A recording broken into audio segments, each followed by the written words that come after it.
Hi friends, welcome to my channel super trader Lakshya. और एक और एक्साइटिंग एपिसोड लेकर आज मैं आया हूँ। एग्जैक्टली मार्केट रिव्यू करूँगा और एग्जैक्टली देखेंगे हम कि क्या पॉसिबिलिटीज़ हो सकती हैं मंडे की, और आज का मार्केट कैसा रहा और किस तरीके से इसने काफ़ी वॉलेटाइल मूव्स दिए, तो इसको किस तरीके से हमने ट्रेड करने की सोची थी और कैसा दिन रहा। तो सबसे पहले हम बात कर लेंगे निफ्टी बैंक निफ्टी की। अगर आप निफ्टी बैंक निफ्टी को आज यहाँ पे देखेंगे तो सबसे पहले आप देखेंगे कि मार्केट ओवरऑल मॉर्निंग से एक रेंज में था। बैंक निफ्टी बहुत देर तक माइनस में आया और बार बार 2 बार 3 बार आया, निफ्टी रेंज में था। उसका सबसे बड़ा आज जो अपसाइड की तरफ खींचने वाले स्टॉक्स थे उनमें से अगर आप देखेंगे तो उसमें कुछ सिग्निफिकेंट गेनर्स थे। जैसे आज ऑयल कंपनीज़ में काफ़ी अच्छा पुल था ऊपर की तरफ, तो ये काफ़ी इन्होंने सपोर्ट किया। उसके अलावा आप देखेंगे रिलायंस भी आज शुरू में डिप दिया हल्का सा, लेकिन उसके बाद पूरी रिकवरी आ गई और एक लास्ट में बहुत बड़ी रैली आई। जो आप देखेंगे ये जो ओवरऑल लास्ट में रैली आई, इसका सिर्फ 2 रीज़न था। पहला था आपका रिलायंस और दूसरा था आपका HDFC बैंक। तो अगर आप रिलायंस का चार्ट देखेंगे तो आप खुद समझ जाएंगे कि क्या था गेम ओवरऑल। तो ये 2 स्टॉक्स ने आज फिर बड़ा मूवमेंट दिया, लेकिन ये मूवमेंट सेकंड हाफ में आया जब कोई न्यूज़ नहीं था, कोई इवेंट नहीं था। तो ये थोड़ा सा सस्पिशन क्रिएट करता है कि ऐसा क्यों है।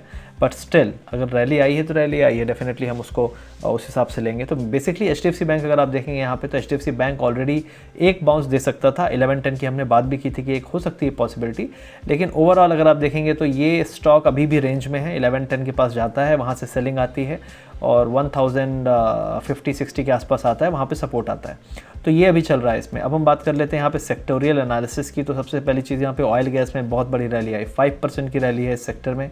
उसके अलावा आप देखेंगे एनर्जी में है, CPSE और कंज्यूमर ड्यूरेबल फाइनेंशियल में काफ़ी अच्छा मूवमेंट था। तो ओवरऑल पूरे मार्केट ने पार्टिसिपेट किया। कुछ ही स्टॉक्स थे जो नीचे की तरफ थे।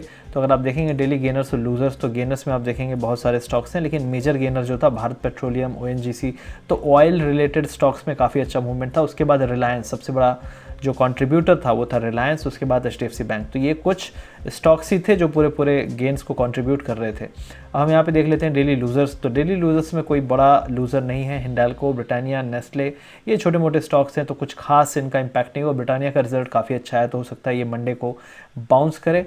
और ओवरऑल अगर आप देखेंगे तो हिंडाल्को भी बहुत ज़्यादा डाउन साइड नहीं है, ये भी एक बाउंस दे सकता है। ओवरऑल निफ्टी उस लेवल पे है, यहाँ से 50-70 पॉइंट का और बाउंस आ सकता है, क्योंकि डेफिनेटली 10,800 लेवल पे इसने सपोर्ट लिया आज और उसको ब्रेक करके ऊपर गया है।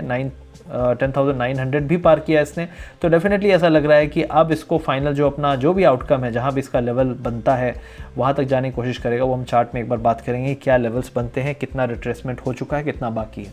अब हम यहाँ देख लेंगे कि कंट्रीब्यूशन प्लेट कितना था। तो कंट्रीब्यूशन में अगर आप देखेंगे तो रिलायंस इंडस्ट्रीज़ अगेन, तो अभी तक ये पूरा गेम जो रहा है नीचे से ऊपर आने का, रिलायंस, HDFC, ये 2 बड़े कंट्रीब्यूटर्स रहे हैं। तो इन्हीं का मेजर कंट्रीब्यूशन है ऑलमोस्ट 90 पॉइंट्स का। तो आधे से ज़्यादा जो गेन है वो सिर्फ रिलायंस इंडस्ट्रीज़ और HDFC ने लाया है। तो आप खुद सोच सकते हैं कि मार्केट जो है majorly driven by few stocks है, लेकिन अगर आप वहीं पे देखेंगे मिड कैप, स्मॉल कैप में कुछ स्टॉक्स में तो बहुत अच्छी रैली आ रही है, जिसको चेज़ किया जा रहा है नए ट्रेडर, नए इन्वेस्टर द्वारा। लेकिन जो पुराने स्टॉक्स थे जो बहुत मल्टी बैगर कहलाते थे, उनमें इतना अच्छा मूवमेंट नहीं है। तो ये ओवरऑल कंट्रीब्यूशन चार्ट में आप देख सकते हैं। लूजर साइड में इन्फोसिस, TCS में थोड़ा करेक्शन आया था, तो इसलिए उन्होंने नीचे की तरफ खींचा। ओवरऑल बैंकिंग में लास्ट में काफ़ी अच्छा मूवमेंट आया। बैंकिंग फाइनेंशियल में तो आप देख सकते हैं बजाज फाइनेंस भी सीधे ऊपर था। अब हम यहाँ पे देखेंगे कि एग्जैक्टली फॉरेन मार्केट और जो ग्लोबल फ्यूचर्स हैं US के और बाकी जो मार्केट्स हैं वो क्या कर रहे हैं। अब इससे पहले कि हम ग्लोबल मार्केट के बारे में बात करें, सबसे पहले अगर आप इस चैनल पे नए हैं तो प्लीज़ चैनल को सब्सक्राइब करिए, अपना सपोर्ट बनाए रहिए। चैनल का नाम है सुपर ट्रेडर लक्ष्य, इंग्लिश चैनल भी है हमारा सुपर ट्रेडर लक्ष्य इंग्लिश, तो उसको भी सब्सक्राइब करिए और दोनों में आप बने रहिए और हमारा सपोर्ट करते रहिए। इसी तरीके से बहुत सारे वीडियोज़ यहाँ पे हैं जो आपको हेल्प कर सकते हैं आपकी ट्रेडिंग और इन्वेस्टिंग में। अब उसके आगे हम बात करेंगे अपने ग्लोबल मार्केट्स के बारे में। तो अगर हम देखते हैं यहाँ पे ग्लोबल मार्केट्स कैसा कर रहे हैं, तो US फ्यूचर्स अभी करेंटली 0.5% के आसपास है। लेकिन यहाँ पे सबसे बड़ा जो चीज़ है कि यूरोपियन मार्केट कुछ खास नहीं कर रहे हैं, हाई के पास हैं, लेकिन फिर भी बहुत बड़ी रैली नहीं है जैसे कि US फ्यूचर यहाँ पे दिखा रहे हैं। तो अभी हमको देखना पड़ेगा आज का मार्केट कैसा रहेगा, क्योंकि ब्लू चिप इंडेक्स में अगर आप देखें तो नैस्डैक हो सकता है आज रेड में रहे, क्योंकि यहाँ कुछ स्टॉक्स हैं जो नेगेटिव हो सकते हैं, जैसे नेटफ्लिक्स जिसका रिजल्ट आया है, काफ़ी बुरा रिजल्ट था और फोरकास्ट इनका अच्छा नहीं है। रिजल्ट तो ठीक ठाक था, लेकिन आगे की जो बात ये लोग कर रहे हैं वो बहुत अच्छी नहीं है। और यही चीज़ मैं IT सेक्टर के बारे में भी कहूँगा कि IT सेक्टर ने बहुत अच्छा गाइडेंस नहीं दिया है, सिर्फ रिजल्ट बेस पे लोग कूद पड़े हैं। और मोस्टली ये लोग वो हैं जिनके बारे में एक ब्रांड इमेज रहती है कि इन्फोसिस ऐसा स्टॉक है, रिजल्ट आया है, रिजल्ट अच्छा है तो जस्ट जंप करो। तो उस तरीके की बाइंग आ रही है। अगर आप FII DII का जो अगर बाइंग और सेलिंग फिगर देखेंगे तो उससे आपको समझ में आएगा कि ये लोग एग्जिट कर रहे हैं, लेकिन कोई नया आदमी है जो पूरे के पूरे बाइंग कर रहा है, और मोस्ट ऑफ द टाइम्स यहाँ पे रिटेलर्स ही कर रहे हैं। यहाँ पे एक और इम्पॉर्टेंट पॉइंट मैं आपको दिखाना चाहूँगा, वो है गोल्ड के बारे में। मार्केट कितना भी ऊपर जा रहा है लेकिन गोल्ड नहीं गिर रहा है, क्योंकि सबसे पहली चीज़ है, सबसे पहला जो एक्शन आएगा जिस दिन वैक्सीन आ गई है, जिस दिन लगा कि चलो अब रिस्क नहीं है, वो गोल्ड में आना चाहिए। गोल्ड 1810 चल रहा है, जब फिजिकल डिमांड इतनी नहीं है, फिर भी आप देखिए पूरी इलेक्ट्रॉनिक डिमांड में इतना ऊपर चल रहा है, तो डेफिनेटली कुछ तो है जो दुनिया को बड़े लोग को पता है, लेकिन वो फिर भी ये मार्केट के थ्रू नहीं बता रहे हैं और एग्जैक्टली इसको लिक्विडिटी पंप इन करके इसको उठा रहे हैं। तो डेफिनेटली यहाँ पे आपको सतर्क रहना है। 1810 पे चल रहा है, इसका ऑल टाइम हाई के पास चल रहा है गोल्ड, और गोल्ड अगर ऊपर है तो गोल्ड ही हमेशा सही होता है, क्योंकि गोल्ड को पता है क्या हो रहा है। लोकल करेंसीज को मैनिपुलेट करके स्टॉक मार्केट को उठाया जा सकता है, जैसे USD INR, डॉलर को US का फेड मैनिपुलेट करके वहाँ पे स्टॉक मार्केट को उठा सकता है, लेकिन गोल्ड को सिर्फ एक कोई गवर्नमेंट या सिर्फ एक कोई एजेंसी इसको नहीं उठा सकती। ये गोल्ड यूनिवर्सल रिस्क ऑफ, ये बताता है रिस्क ऑफ रिस्क ऑन का क्या हाल है और कितना सेफ हेवन डिमांड है। तो इसको आप हमेशा ध्यान रखिए कि ये कुछ तो अभी बयां कर रहा है जो मार्केट अभी फैक्टर नहीं कर रहे हैं, तो सतर्क रहने की यहाँ पे अभी भी ज़रूरत है। 50-80 पॉइंट्स का अपसाइड और आ जाएगा, लेकिन इस 50-80 पॉइंट्स में आपके पोर्टफोलियो में कितना और ग्रीन होगा वो आप देख लीजिए, लेकिन मोस्ट प्रॉब्ली लोग के पोर्टफोलियो 2% 3% ही ऊपर चल रहे हैं, और वही और उतना ही ग्रोथ और हो सकता है। अब यहाँ पे हम बात कर लेंगे कि निफ्टी बैंक निफ्टी में क्या चल रहा है। तो निफ्टी बैंक निफ्टी की अगर मैं बात करूँ तो उससे पहले मैंने एक और एनालिसिस किया है रिट्रेसमेंट का। तो निफ्टी 50 का रिट्रेसमेंट करंटली चल रहा है 61.8 के ऊपर और 78.6 इन दोनों के बीच में है अप्रॉक्सीमेटली हम। यहाँ पे एक और ट्रेंड है, तो ये जो रेंज है बहुत दिन से नैरो हो रही है, लेकिन नैरो लास्ट टाइम इस लोअर सपोर्ट के साथ हो रही थी, लेकिन इस बार ये जो सपोर्ट है धीरे धीरे ऊपर जा रहा है। लेकिन इससे एक और रिस्क बढ़ रहा है कि अगर हम इस रेंज में ही रह रहे हैं, हम इस रेंज को ब्रेक नहीं कर रहे हैं, तो डेफिनेटली क्या इस रेंज इस कॉर्नर पे डेफिनेटली ब्रेकडाउन आएगा कि ब्रेकआउट आएगा, तो ये भी एक थोड़ा ध्यान देने वाली बात है। तो यहाँ पे आप देखिएगा, आप यहाँ पे जो अपसाइड है 11,000 के आसपास है, 11,000, 11,000, 40, 30 यहाँ पे। तो यहाँ से अभी हम करेंटली सिर्फ 100 पॉइंट दूर है, सिर्फ 100 पॉइंट दूर है। लेकिन हमेशा याद रखिए कि जिस तरीके से रिलायंस में हुआ था, हम ऐसे ही ऊपर गए और एक कोने से सीधे एक बड़ा सा फॉल आया 7 to 8% का, तो वो रिस्क भी बढ़ता जा रहा है डेफिनेटली यहाँ पे।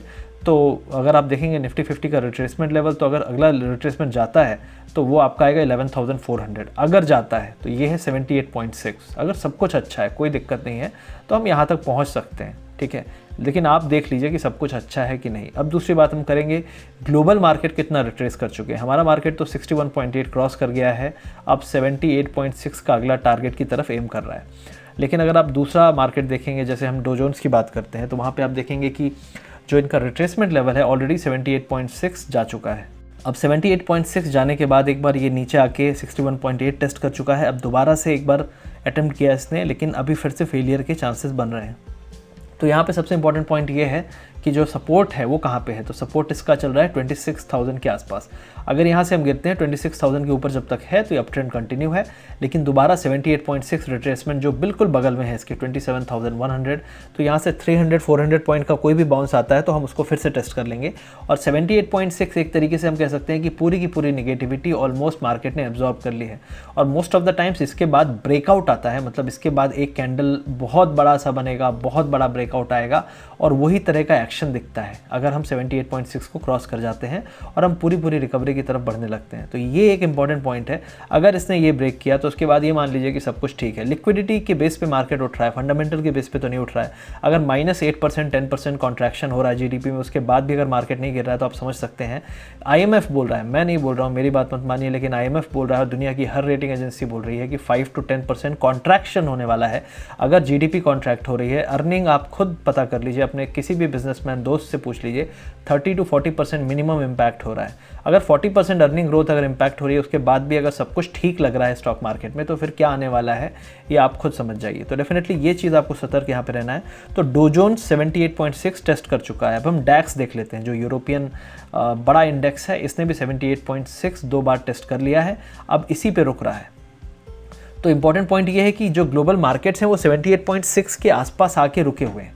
अब जहाँ पे सभी मार्केट है, हमारा मार्केट भी 61.8 क्रॉस कर चुका है। अब इस रिट्रेसमेंट के बाद हम ये नहीं कह सकते कि हमारा मार्केट अभी भी बाकी है बहुत ज़्यादा रैली, बहुत ज़्यादा रैली नहीं बाकी है, 200-300 पॉइंट मैक्सिमम बाकी है। क्या ऐसा हो सकता है कि 200 पॉइंट का गैप अप हो और उसके बाद 200 पॉइंट का रिवर्सल हो जाए जैसे नैस्डैक में हुआ था? तो ये भी एक पॉसिबिलिटी बन जाती है हाई लेवल पे। तो इस एरिया पे हम कह सकते हैं ऑलमोस्ट हमने पूरी निगेटिविटी अब्जॉर्ब कर ली है, मार्केट ने काफ़ी बड़ी रिकवरी दे दी है। अब क्या होगा यहाँ से? तो सबसे बड़ी चीज़ है, अब यहाँ से आपको ग्लोबली जो भी देखने को मिलेगा ग्लोबली दिखेगा, और उसका सबसे बड़ा जो इम्पैक्ट स्टार्ट होगा वो होगा यूएस मार्केट से। तो डेफिनेटली यूएस मार्केट को देखते रहिए, लीड इंडिकेटर है हर मार्केट के लिए, तो वहाँ पे क्या होता है उसी बेस पे हमारा मार्केट भी मूव होगा। तो ये चीज़ें आपको देखनी है आज के हिसाब से। ओवरऑल अगर कोई स्टॉक्स में लोग लॉन्ग या शॉर्ट करना चाहते हैं तो रिलायंस ने ऑलरेडी फिर से 1911 का लेवल पहुँच गया है जहाँ से ब्रेकडाउन हुआ था। अब मेरे हिसाब से इस एरिया पे लॉन्ग नहीं करना है, इस एरिया पे लॉन्ग नहीं करना है, लेकिन हाँ डेफिनेटली यहाँ पे एक अपसाइड अगर आपको मिलता है 20-30 पॉइंट्स का तो बहुत अच्छी बात है। 30-40 पॉइंट्स का यहाँ पे है। 1910 जो लेवल था उसके नीचे ब्रेकडाउन हुआ था और हम ब्रेकडाउन एरिया के पास तक आ गए हैं। तो डेफिनेटली 1910 1915 पे तो लॉन्ग करना बनता नहीं अच्छा। अगर यहाँ से ऊपर गया तो डेफिनेटली वो सेल ऑफ हो जाएगा। अब यहाँ से अगर ये बुलिश है तो डेफिनेटली जो भी गैप डाउन मिले या जो भी आपको लोअर लेवल्स मिले वहाँ पे बाय एक बार और अटेम्प्ट कर सकते हैं स्टॉप लॉस लगा के। ओवरऑल रिलायंस में अभी कोई ट्रेड इतना बनता नहीं है। और HDFC बैंक में अगर आप कहें तो 1099 पे हम पहुँच गए हैं। यहाँ से 15 to 20 पॉइंट्स का अपसाइड और है। अगर वो 15-20 पॉइंट्स आपको गैप अप में मिल जाए तो उसको मत छेड़िए, अगर आपको गैप डाउन मिले तो उसको बाय कर लीजिए, और ओवरऑल अगर बड़ा गैप डाउन मिले तो उसको आपको टच नहीं करना है। तो ये कुछ पॉसिबिलिटीज़ बनती हैं HDFC बैंक और रिलायंस में। अब हम यहाँ पे निफ्टी और बैंक निफ्टी की बात कर लेते हैं। तो निफ्टी बैंक निफ्टी में अगर आप देखें तो एग्जैक्टली जो ट्रेंड लाइन थी निफ्टी ने तो बैंक निफ्टी ने तो ब्रेक कर दिया था, काफ़ी बड़ा फॉल आया था। उसके बाद ये एक शॉर्ट कवरिंग बाउंस इसको हम कह सकते हैं, 22,000 तक आज इसने टेस्ट कर लिया है। अब यहाँ पे क्या हो सकता है, मोस्ट प्रॉब्ली 22,000 पहले का भी रेजिस्टेंस लेवल है। अगर आपको याद हो एक बार हम आ चुके हैं, वहाँ से पलट चुके हैं, बहुत बड़ा फॉल आ चुका है। तो डेफिनेटली 22,000 इसको ब्रेक करना पड़ेगा अगर हम दोबारा से रिटेस्ट करना चाहते हैं 23,000 को। तो 22,000 जो एरिया है 22,050, तो इसका लेवल जो होगा ब्रेकआउट लेवल वो होगा 22,200। अगर 22,200 के ऊपर सस्टेन करे तो डेफिनेटली ब्रेकआउट है और आप 23,000 तक के लिए अपसाइड रैली को प्ले कर सकते हैं, क्योंकि एक बार फिर नीचे से ये सपोर्ट जो ये आपका सपोर्ट लेवल था इसको नीचे से ये टेस्ट कर सकता है, रेजिस्टेंस की तरह एक्ट करना चाहिए इसको, जैसे कि निफ्टी में हुआ है। अगर आप निफ्टी देखेंगे तो निफ्टी में यही हुआ था, इसने ब्रेकडाउन किया और दोबारा से अभी इसने अपसाइड में टेस्ट किया है उसी लेवल को। तो मेरे हिसाब से जो इसका टारगेट था, अगर आप कहते हो टेक्निकली, तो ट्रेंड लाइन के हिसाब से तो 930 940 का लेवल जो है आज एग्जैक्टली उसने टच कर लिया है। अब यहाँ पे पॉसिबिलिटी ये बनती है कि हो सकता है फिर से एक शॉर्ट कवरिंग मतलब एक शॉर्ट यहाँ पे बने और उसके बाद फिर से हो सकता है इंट्राडे में अगर आपको गैप डाउन मिले तो बाय करना है, अगर आपको बाउंस मिले तो डेफिनेटली उसको टच मत करिए, क्योंकि अभी मार्केट बाय द डिप हो चुका है। लेकिन यहाँ पे एक और इम्पॉर्टेंट पॉइंट है कि जो RSI है डेफिनेटली बुलिश दिखा रहा है मार्केट, लेकिन RSI पहले के लेवल से वीक है।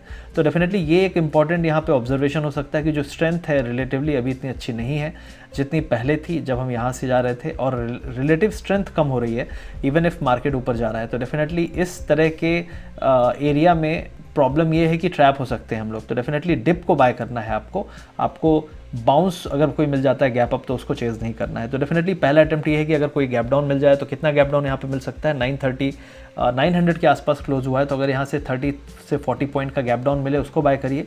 अगर 100 पॉइंट का गैप डाउन मिले तो डेफिनेटली कुछ नेगेटिव ज़्यादा हो सकता है, क्योंकि इसके जो सपोर्ट्स आएंगे वो आपको आएंगे 600 के पास। जो इसका बहुत बहुत इंपॉर्टेंट सपोर्ट है निफ्टी का वो है 10,600। अब आप बोलेंगे क्या एक दिन में यहाँ से सपोर्ट टेस्ट कर सकता है? एब्सोल्युटली कर सकता है। तो डेफिनेटली क्योंकि जितना हम ऊपर से गिरेंगे तो उतना बड़ा फॉल भी आएगा, तो डेफिनेटली 200-300 पॉइंट का फॉल भी आ सकता है। तो इस लेवल को हमेशा याद रखिए, आपका स्टॉप लॉस होना चाहिए 10,600 के आसपास। तो ये है निफ्टी और बैंक निफ्टी का एनालिसिस। आई होप आपको ये अच्छा लगा। तो रिलायंस में ओवरऑल अगर आपको अभी सतर्क रहना है, क्योंकि बहुत वॉलेटाइल होने वाले हैं मार्केट, क्योंकि हर मार्केट हाई लेवल पे आ चुका है जहाँ पे उसको हम कह सकते हैं कि काफ़ी बड़ी रैली है, काफ़ी ओवरबॉट सिचुएशंस हैं शॉर्ट टर्म इंडिकेटर्स में। तो डेफिनेटली आपको सतर्क रहना है। बाकी अगर आप देखते हैं तो आप थोड़ी सी स्टडी कर सकते हैं अपनी भी, और यहाँ पे देख सकते हैं कि रिट्रेसमेंट किस तरीके से प्ले आउट हो सकता है। ये मेरा एनालिसिस था। आई होप आपको पसंद आया होगा। डेफिनेटली अगर पसंद आया तो चैनल को सब्सक्राइब करिए और अपना सपोर्ट बनाए रखिए। Thank you very much.